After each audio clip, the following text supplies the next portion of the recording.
This is the second part of the battle for Andalusia. It's the second video, I should say, with it on. It's not actually the second part of the battle yet. This is the first part of the battle finishing. Do you remember these are the reinforcements who came on to relieve Andalusia when I attacked it directly and bypassed this army? It's come up the road. It's thrown away its cavalry. It's got a couple of infantry units left. They're doing their best to make a stand.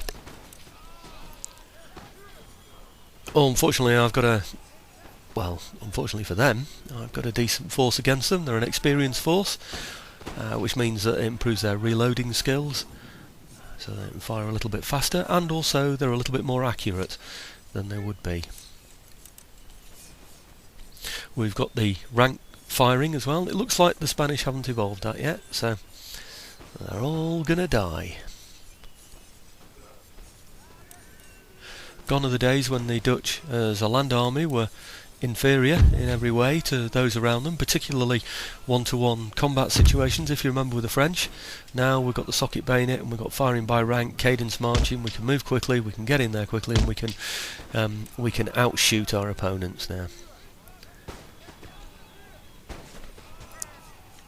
Quick look round. This is the bottom of the battlefield, as you remember.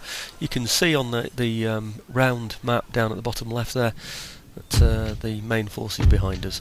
I've explained this before. If you attack the reinforcements, the standing army tends to remain in the field and won't come to their aid. There are exceptions to that, but generally you can rely on them not coming. It's worth just having a quick check on the map down at the bottom just to make sure.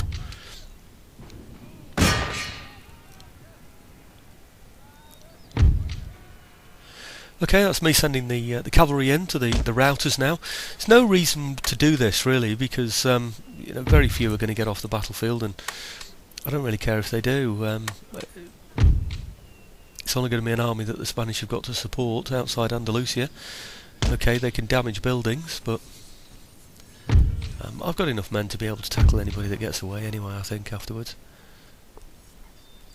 So it doesn't look like I'm going to be able to wipe out the whole of these reinforcing armies. They're too close to the edge. I wanted them to be too close to the edge of the map, really, because I wanted to defeat them quickly, then I can get on with the main army.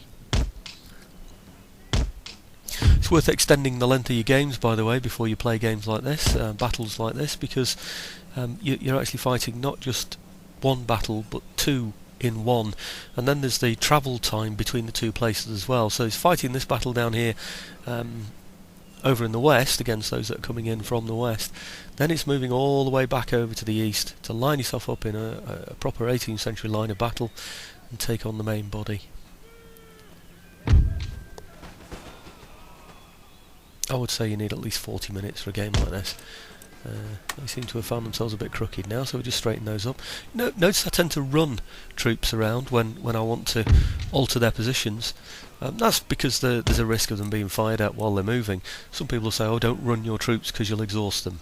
But I mean, I really don't care about that, because they're running for a very short period of time, and then they've got plenty of time standing around to recover. Okay, so that's the enemy down at in the west. Sorted out. This is the main force that I'm going to be tackling next. I've asked my main troops to line up to the right of this force here, instead of tackling them head on. As we're marching along, you can see that those howitzers have turned round. That battery of howitzers has turned round slightly, because they're firing at my infantry that are coming round their right flank. I'm doing that because he's got them behind. Well, he's got his artillery behind those particular bastions there. What would you call those bastions? Some kind of barricades, anyway. And so he gets an advantage straight from the front, anyway, in terms of firing. But not only that, it tends to leave them in those earthworks once he's built them. So you come round his flank and he can't fire at you. He's virtually disabled. Now I'm just looking at his main force. They're mainly in the woods. See how they're vanishing as I'm looking at them? And that's because I haven't got anything there now close enough that's going to allow me to see them. Or he's moving them. Some troops, when you move them, can't be hidden. Others have to be seen at all times. That's the general in the background there. And of course the artillery's not able to be hidden. It's in fortifications anyway, if you can call those fortifications. Okay, we've finally come round and we've lined up our position. I didn't want you to wait 10 minutes or whatever it was while we got ourselves into position. We're still not, actually, to be honest with you, totally in our line formation, but we're moving now our native auxiliaries in. I like these, they're skirmish troops, so they have a fairly open order, so they're not quite susceptible to artillery fire. They also have a longer reach as well, so they can't be fired at from grape shot from artillery. Well, they can, but they can fire at the artillery at a range where the artillery can only fire ball back at them. Other than the howitzers, of course. The howitzers, like I've explained, are facing the wrong direction. They've all been installed within earthworks, so it's now very difficult for them to move around. It's worth bearing that in mind, by the way, if you're defending somewhere, about the use of earthworks. Having said that, though, you can move earthworks yourself. You can move out of earthworks yourself. See how I'm bringing them all the way round the right-hand side, almost to the rear there. Well, it is to the rear, isn't it, really, of the enemy position. You remember, most of his troops are in those woods. They kept disappearing when I was watching them. Looks like one or two of them are starting to reappear again at the back there, maybe. Trying to get level with his force, should I say parallel really, so that we get the maximum effect from our musketry fire. Those auxiliaries have already done their job. They've cleared out the first earthwork. I'll just advance them a bit further for the second earthwork. Now these are the troops, if you remember, that are inside the fortress, well, not the fortress, sorry, inside the town of Andalusia. If you attack a town and they lose all their men. Nothing retreats from here. The only forces to get away are those that I showed you before, the reinforcing units. Over to the left there, we're facing firelock armed musketry. You might have seen I sort of wandered in there, taking their fire from them as I did. Okay, I've suffered some casualties from that, but it gets me close up and it's a bit quicker. I can get rid of them in short order.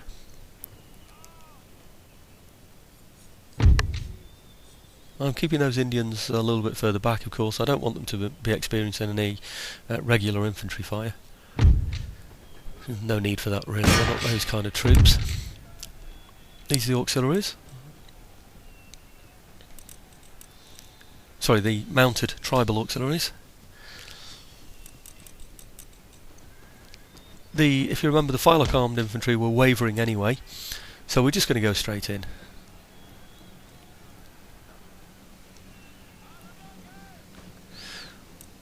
It's worth noting, by the way, that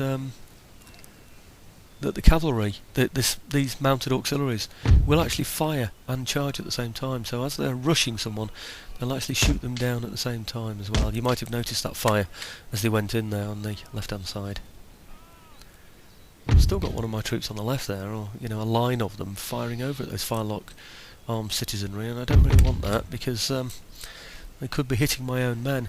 Not only that, if part of a rank fires, the computer thinks they've all fired, so it won't let any more of them fire in that rank. So it's a bit of a waste, really. Okay, we're closing in now. All the artillery's gone, I think, now. Well, almost. So we've got a unit or two of regulars in there. The firelock armed citizenry are gone, defeated, for the look of it. That's the artillery way in the background there that we're just not worried about. We're going to let them go. Ah, that's the other artillery disappearing now in the foreground.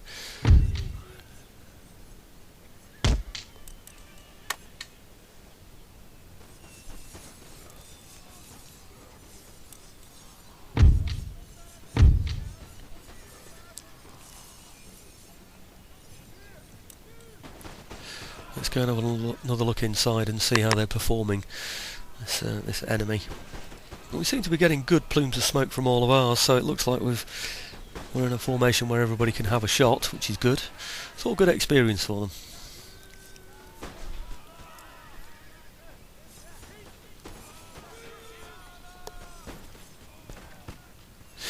There's going to be a lot of routing, running away now, and picking up casualties, of course, as these break. You can see these falling apart now. They're just about to go.